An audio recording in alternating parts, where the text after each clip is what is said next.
quite a while since I did one of these, and I wanted to come back in now because here we are looking at Thanksgiving, and I appreciate you being here. And at the end, we'll do some questions if there are any questions.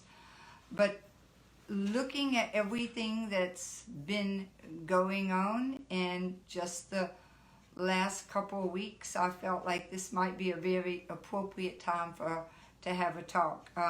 One of the biggest things that I'm seeing at this point in time is that we have no idea when we're being exposed, because there's so many asymptomatic people who are spreading this illness. And it'd be real easy if we could just say, oh, look at that person coughing. I know we're all in the same situation now. You walk into a store and you hear someone cough, or you cough because you've got on a mask, and everybody turns around and stares at you, like, and you're thinking, oh my God, no, I'm sorry, I just choked on, on the mask being over my face. We've all gone through that at this point. I'm sure there's none of us that have not coughed and felt strange. But I think we need to realizing that, I would bet that a lot of what's being passed at this point is totally asymptomatic.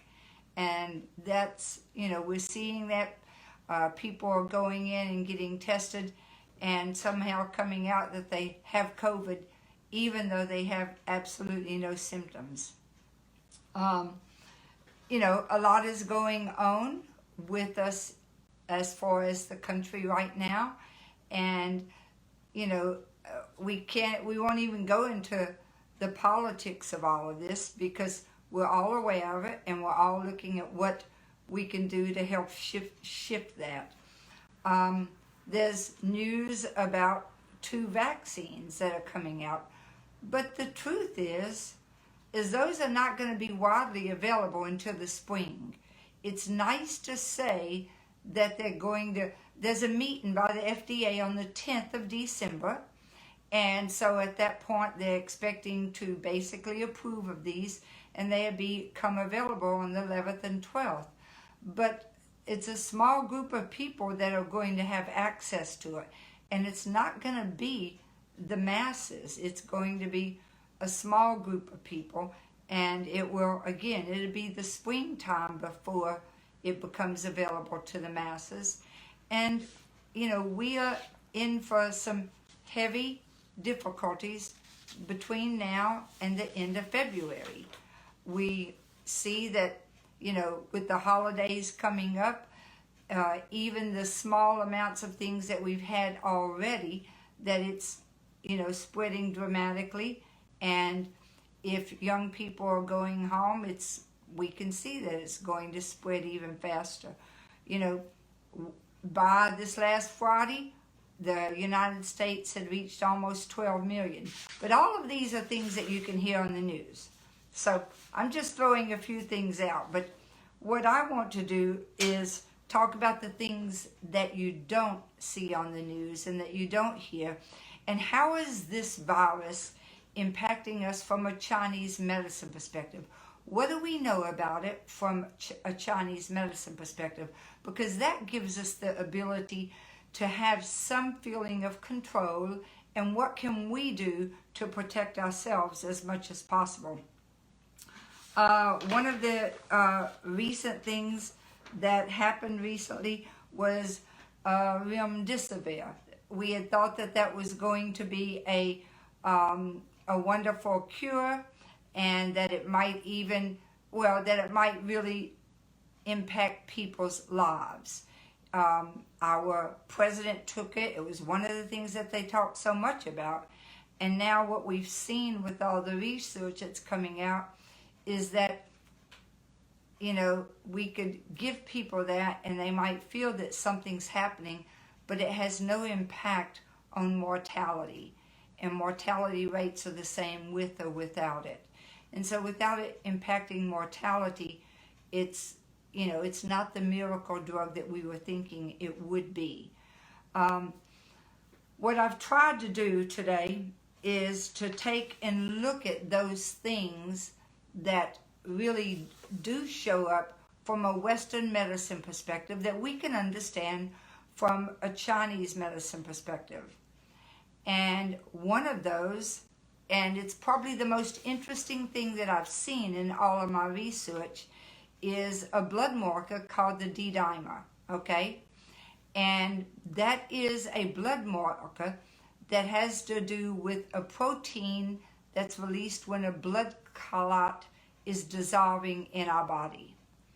And what they're seeing is that D-dimer is commonly elevated in patients with COVID-19. But the more serious thing is that D-dimer levels correlate with disease severity. You know, there are many things that we look at when someone goes into a hospital. They talk about age, they talk about comorbidities.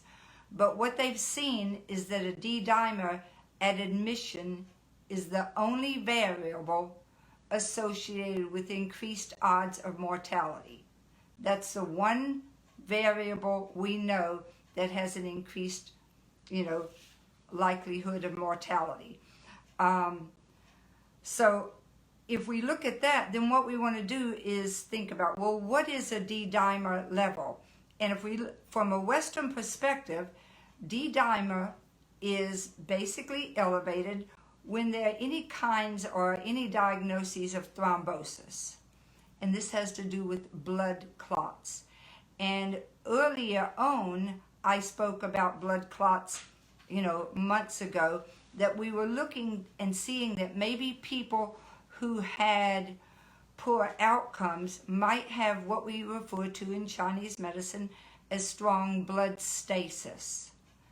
So now we have a correlation that there is a marker. And again, that marker doesn't necessarily mean that if you have this Western disease that you are in that same category, because blood stasis in Chinese medicine is much larger than just a blood clot, okay? So they talk about a thrombosis, anything having to do with maybe DVT, deep vein thrombosis, or a pulmonary embolism. So we have all of these things that show us about blood clots, but what we want to do from that, from a Chinese medicine perspective, is break it down. And what is, in Chinese medicine, we talk about blood stasis. So what does blood stasis mean? And what can each of us do to try and work to make sure that we have what in Chinese medicine would be not just a free flow of qi, but a free flow of blood, okay? Now, if you say tonight, get up from the table and rush into your living room and you hit your knee or your leg on the coffee table, tomorrow you may have a bruise. And that's a self-limiting blood stasis. It occurs because we have an injury, and an injury can create blood stasis. But outside of that, we want to look at it on a deeper perspective. So in Chinese medicine, we say that the spleen is the root of producing blood, okay? The heart helps to finalize the blood, and then the liver stores the blood. So all of these, the spleen, heart, and liver, are all very important for our blood health. But what I'm going to be talking about tonight is more blood stasis and how that occurs. So one of the things that we know from a Western perspective is people say, oh, if we have a blood clot, they give you blood thinners. And it's not that those drugs really thin your blood. They don't thin your blood.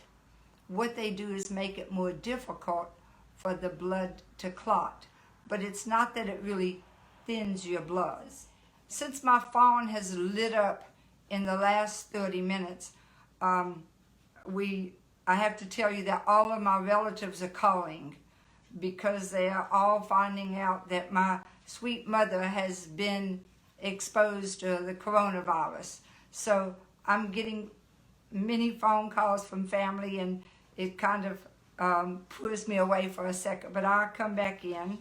You know, what is happening with blood stasis. And when we look at blood stasis, you know, I talked about it being the spleen that produces the blood, the heart finalizes it, and then the liver stores it. There are a number of factors that have an impact on the blood. Diet has an impact on the blood. Exercise has an impact on the blood. Sleep has an impact on the blood. And our emotions and our ability to have quiet or stillness, all of these really impact the blood tremendously in Chinese medicine. So if we know that a elevated D-dimer, which has to do with blood clots, is one of the factors that can impact, you know, longevity and particularly morbidity, you know, it could be one of the factors that gives us not so good outcomes, then what we want to do is make sure that we're doing individually those things. And I'm not talking about going out and doing something crazy. I'm just going to talk a little bit just about diet, okay? In Chinese medicine, there are a number of foods that I have a list of someplace that basically help with moving blood. Well, one of these are used in cooking all the time. Many of these are. Turmeric, okay? It's called jiangwang in Chinese, but turmeric is a seasoning that basically activates blood stasis. So you might just start cooking a little bit more with turmeric. Fresh ginger is another thing that helps to activate blood stasis. And so these are things that you just add into your diet just as the seasonings. Now they say cayenne peppers, but that's not for people who have a lot of external heat. If you're kind of a hot-natured person already, you're not going to go in for hot peppers. But if you are a cold-natured person, to use some warming peppers that gently warm is excellent. Another thing is foods that are high in vitamin E also nourish blood. Foods that are high in vitamin E include almonds, sunflower seeds, hazelnuts, walnuts, and particularly dark green leafy vegetables. Other seasonings that help to activate blood circulation is garlic and cinnamon bark. Well, it's winter's coming. What do we all, you know, how many of us are cooking apples of one type or another, cooking pies that we can add cinnamon into them? So cinnamon bark activates blood stasis, blood movement. A couple of herbs that do that, dang gui is in Chinese medicine, and feverfew, a Western herb. Another thing that activates blood movement can be eggs, but really a lot of dark leafy green vegetables and our red and orange vegetables. So, you know, beets, pomegranates, carrots, all of these are foods. And you don't have to change your whole diet. Just start looking at using some of these seasonings and including them in your diet every day a little bit, okay? That's one thing to do to activate blood stasis, because if blood is congealing, if we can just go ahead and activate blood circulation, then that's going to help at the root, okay? Because if we're eating foods that are not stagnating and that are circulating the blood, that's going to help tremendously, okay? So diet is one thing. I've said over and over, exercise. Well, the interesting thing is that physicians will now say that if you've had blood clots, that you need to do some mild exercise. So let's say you haven't been exercising at all for the last 5 or 10 years in your life, okay? So what I want you to start out tomorrow is to do a leisurely stroll for 5 minutes. But try to do that 3 times a day, okay? Then next week, go to 10 minutes, 3 times a day. But it's not necessary that you go out and start running, that you go out and get your arms pumping and you're walking real fast. Those sometimes can create more stress for us. What's important right now is to go ahead and start doing leisurely yet relaxing exercise. Just walking is the best exercise that you can do. If you don't want to walk, there's also yoga, Tai Chi, and Qigong. All 3 of these will also help you with your, all 3 of these are going to help. So some type of exercise is essential. It's absolutely essential. Let's see, I said beets and pomegranates going back. When we look at, exercising, the other thing is we tend to think that we have to get out and basically go out and be real active, okay? We don't have to, you could be sitting at your desk. And the reason I know all of these exercises is because I do them when I'm on an airplane. And one of them is just ankle pumps. All you do is put your heel on the ground and then stand up on your toes. Heels back down, up on your toes. And you'll start to feel that that's creating more blood circulation in your legs, okay? Just opening up the ankle joint. The other thing is sitting here, right now where you're sitting, just pick your leg up straight out in front of you and then lower it. It's leg lifts while sitting in a chair. The other one, I can say that I don't do on a plane because I'd look a little weird, but that's like if you're in an office by yourself, all you have to do is start marching. In other words, pick your knee up and raise your knee up, and so it's like you're marching while you're sitting at your desk.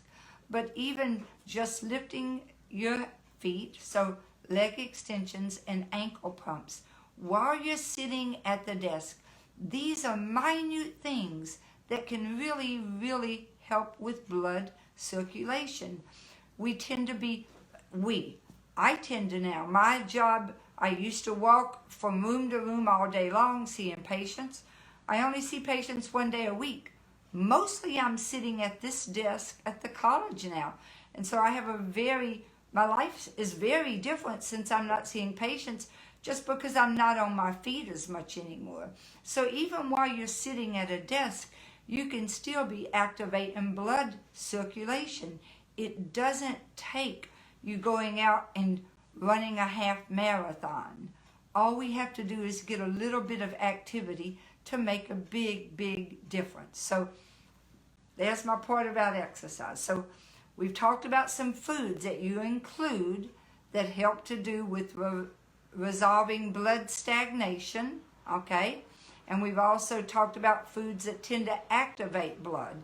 And those were a lot of the seasonings, a lot of the spices. I'm going to say them again: turmeric, ginger, garlic, cinnamon bark, herbs of Don Gray and feverfew, and dark green leafy vegetables, anything that's red, pomegranates, beets, orange vegetables.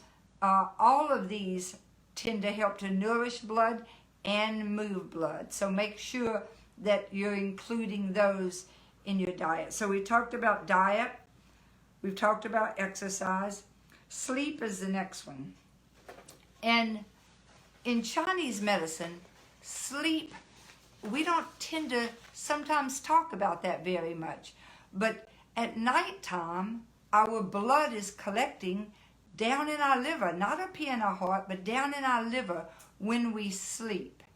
And the liver is part of what helps us rejuvenate while we are sleeping, okay? If we don't get enough rest, rest, our blood, the liver blood, is going to be weak. And that, if the liver blood's weak and the liver is weak, it also prevents our chi from moving. Many people here know that the chi basically is controlled by the liver primarily, and the chi helps to move blood. So resting properly at night will allow your liver to do its job better, and it's going to keep your chi circulating smoothly, which is going to help your blood, okay? So though it's absolutely essential to get good sleep. So that's my one thing to throw into sleep. But the thing that I want to talk the most about the blood and what sometimes can create blood stasis is our emotions, okay? Now, all of us know that we talk about emotions and how they impact the organs, okay? And we've all probably in the last year, no matter where we stand on the political scene, have basically created a situation where we have some blood stagnation because of frustration, okay? And we don't talk about being angry very much here because all of us know, no, I don't get angry. Oh, I just get frustrated. Frustrated is our nice way of saying we're angry. And that's what we tend to do now as, you know, Americans. I think we talk about, oh, I'm so frustrated with this or with that. And really, we're just pissed about it. But it's not the kind of thing that we say anymore. So it's, and when we start looking at emotions, sometimes we have to realize, does the emotion create the imbalance with the organ? Or does the organ create more of the emotional experience? And I'm going to say it doesn't really matter, and it's kind of like the chicken and the egg, which comes first. So if you end up being in some place that where it's very toxic, there's a very strong connection between the liver and the lungs, okay? The liver is the last meridian, and liver 14 has a connection to lung 1. And we know that the diaphragm, that muscle that helps us to breathe, is also controlled by the liver. So when we take these deep breaths, oftentimes what we're doing is helping our diaphragm to relax. Slowing down our speech, as you just saw how my speech slowed down when I took a large breath. And breathing is so important, and we all tend to be breathing at a very fast pace oftentimes because we're out working way too much, okay? Or we're out experiencing too much. And so what I'm going to say is, if we walk into a place where maybe it's very toxic, we might notice that for the next couple of days we feel more irritable. We may be more short with those people that we love. So it's very important. That's toxicity create an emotion because it has a negative impact on the liver. But, you know, if I had,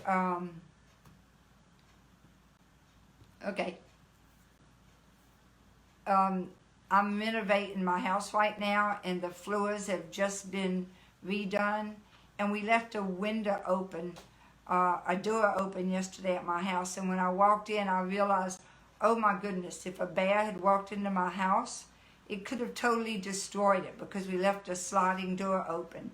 And I can tell you that if I got really angry because of some wild animal going into my house, that would have a negative impact on my liver. So it doesn't matter if it's the emotion impacting the liver or the liver creating more of that emotion. It's circular like the chicken and eggs. So it doesn't matter if there's a reason to be angry or not. We're still going to have a negative impact on us. So if we're looking at this from a Chinese medicine perspective, what we have to decide is, how are we going to quiet our minds? And I think that's one of the most important things. Recently, Junie and I were blessed because we found out about an app that comes up from Plum Village. I mean, you could Google Plum Village, which is Thich Nhat Hanh's retreat center in France. And you could Google Plum Village, and they have a little gong that goes off every 15 minutes or 30 minutes or an hour. And Junie and I both put it on our phones because when it goes off, it just makes us stop and go. And it brings us back to the fact that we tend not to be breathing deep. We tend to be rushed and moving tremendously fast all of the time, and not really being, it's not that we have to be in a meditative state all the time, but there has to be some stillness, because that stillness impacts the liver, and because of that, it does a great deal to keep us from creating blood stasis, because the liver stores the blood. If we have a lot of heat or we have a lot of stagnation at our liver, then it's going to create stagnation in our blood. And so it's absolutely essential to really pay attention to our emotions and what we are experiencing throughout the day. We have the nighttime for the liver to relax, get good sleep, to store the blood, and to be able to wake up refreshed with our liver blood being strong and smooth. If we're not getting good sleep, then our liver blood is going to be deficient. And just like a river that doesn't run strong because there's not enough water, in that same analogy, if we don't have enough blood, and I'm talking about not blood from a Western perspective of, looking at your CBC, but if we have what we call a deficiency of blood that has to do with the energetics of blood and our flow, then we're going to create blood stasis. And blood stasis and anything associated with it are those things that we see that can create a high D-dimer.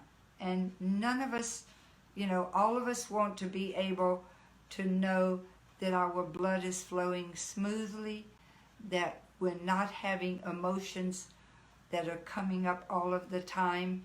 And, we can look at different emotions, but because the liver controls the movement of qi, and that helps to control blood circulation, we first have to really look strongly at the liver.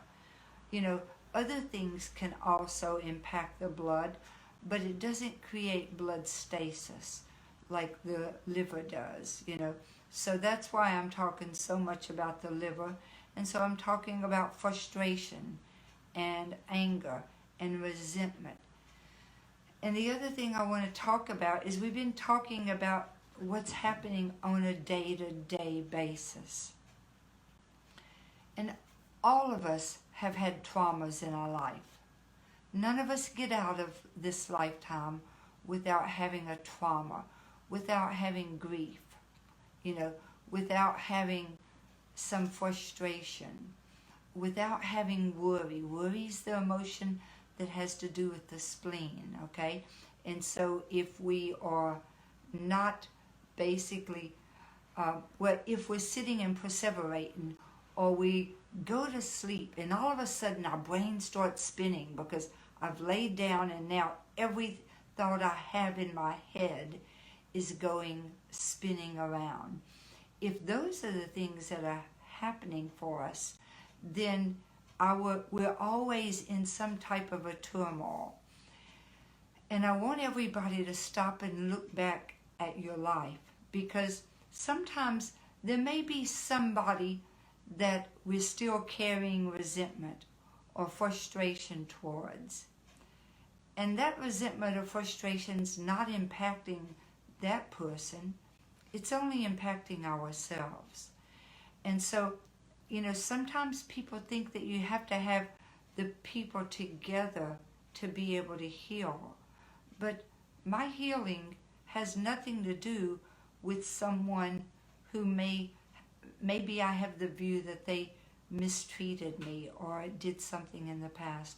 My healing has to do with how much I can let go of any resentment that that person carries in my heart. Okay? And so I really want us to all look at that from a Chinese medicine perspective.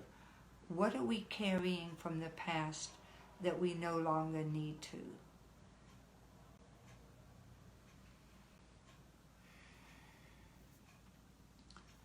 Another thing that Taoism and Chinese medicine have really taught me over the years now is, when I lay down at night, and I'd like for everybody to think about this, is we all get ready to go to bed, and each one of us has that little voice in our mind saying, oh, look what you did today. You did this or you did that.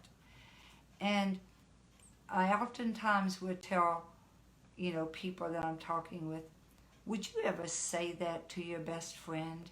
And people think, no, the things I say to myself, I'd never say to my best friend. And so it's really, really important that we be able to,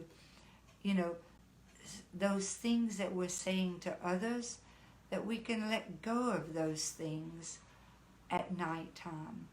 And so once we lay down, and instead of just closing our eyes and that's the end of that day, look back, reflect on the day, look back where you were and how the day went for you. And when you see those little pieces of judgment about yourself, is look at them, smile, and let them go. Because they're not bringing us anything, and we all tend to be our biggest judges. Anytime you meet someone and you think, ooh, man, they're judgmental, and you think they're judgmental towards you or others, I can promise you, if you're seeing that much judgment towards yourself, what they're doing to themselves is much worse, because what we do with ourselves generally is worse than what anyone else can do with us. And so I'm really recommending that you stop and look at those things that you're talking about to yourself during the day. Look at it at night, say a little prayer, do whatever it feels right for you to let go of it. Maybe you want to take an essential oil like frankincense and myrrh. Frankincense and myrrh in Chinese medicine are two herbs that we use a lot. They're called Rushang and Moyao. And these two herbs tend to activate blood stasis. So we're talking about blood stagnation tonight. So if you find that you are always criticizing yourself, maybe you need to take a drop of frankincense or myrrh and just rub it right over your chest as you're falling asleep. Because, in the Taoist, from a Taoist perspective, when someone passes over to the other side, sometimes you anoint their body with frankincense and myrrh. And the reason is because it helps to heal those wounds that are difficult to heal. And all of us have wounds that are difficult to heal. And those wounds oftentimes are self-imposed. Those are wounds that we've given ourselves because of things that we've done. So maybe at nighttime you just need to anoint yourself with a little bit of frankincense and myrrh over your chest, over your heart, to be able to help to heal those wounds that are still injuring your heart. Because again, we need to have free flow of that blood from our heart, and then we need that blood to rest in our liver at nighttime so we can wake up and have good blood circulation during the day, so we're not carrying all the traumas of our life. So that's one way. The other way is sometimes some people, instead of essential oils, tend to have more of a resonance with stones. Well, we all know that, even rose quartz is something that people sometimes talk about helping to heal the heart and having to do with the blood. So you might have a real small piece of rose quartz that you just, hold over your heart at nighttime as you're falling asleep. But these are things that I'm going to recommend for your own self-healing. So we cannot look out at others, because all of our healing for ourselves comes from within. So those are the things we talk about, looking back. Diet to move blood stasis, exercise to move blood stasis, sleep to move blood stasis. And I'm going to say that the most important thing are our emotions and what we carry. So these are the things that we can do to help with self-healing. And the only reason I'm talking about this again is when we first started seeing this, we started seeing that those people who have what we would call blood issues, blood stagnation, from a Western perspective, are the ones that were having poor outcomes. So this was a time to be able to bring up something that, whether or not, we know that the rate for mortality is between 1 and 2%. Some places it's higher. I think in Italy now it's 3% in some countries. But, 1 and 2% are the rates mostly. So we know that most of us are going to survive even if we get COVID. But whether or not we have COVID, we can look at healing any kind of stasis, any type of trauma that we're carrying from our past. And that can just be done with these few little things of becoming aware of where blood nourishes everything about us. And by creating good blood circulation and chi circulation, it's going to help us walk through our life in a much smoother and easier way. I'm looking to see if there's anything else. I did see that in looking at this, I think I might have said a couple of times activate but blood stasis. What I meant to be saying is activate blood circulation. I caught myself once or twice, but we're activating blood circulation. We want to activate that blood stasis to move it out, but I think I talked a little bit about that. I said it once or twice backwards. The other thing I want to talk about is we are seeing emotional concerns with people after COVID. And it's a very traumatic, hospitalization. And we need to remember that for people, even for people who maybe don't go into the hospital. This has been a very traumatic time. People who survive are still dealing with emotional trauma. So I'm going to say, let's reach out. Let's pick up the phone and call people. People who were in the hospital and they didn't have their loved ones around them. I mean, think about that. Think about for people who lost their loved ones and they weren't able to be with them. We have to start reaching out to everyone who's been touched by this illness. And by reaching out to them, we're going to be able to not only help heal any concerns we have, but offer healing to others. All it takes is a little bit of concern and love. So that's going to be the last thing I have to say, unless people have any questions. If you have any questions, I see someone. I bet that was my daughter who wrote down the things in the diet. She put Paul.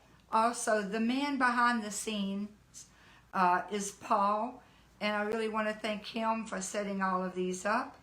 I certainly want to thank my daughter, who's always here and supporting me emotionally and telling me to stop and breathe.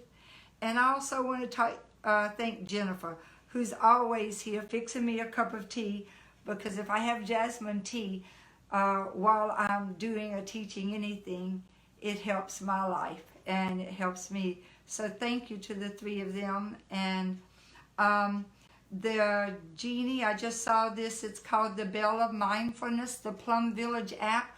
Put it on your phone, unless you still have a phone hooked to the wall. I thought the other day, and I said to somebody, imagine all the young children who are not growing up having to take a phone cord, stretch it out as far as they can to walk 2 rooms away from their parents to talk softly to a girlfriend or boyfriend. I mean, you know, these things that it's kind of interesting. I thought about that and talked to a kid the other day and explained it to, I think, a 12-year-old, how we had to go talk to boyfriends or girlfriends years ago. So, you know, go ahead and put that on your phone if you have an iPhone or whatever, and it's called the Bell of Mindfulness, and it's on the Plum Village app, and it's beautiful, and it helps to bring us all back to, you know, our breath and our love. And thank you all. It was nice seeing you, and have a wonderful and blessed week.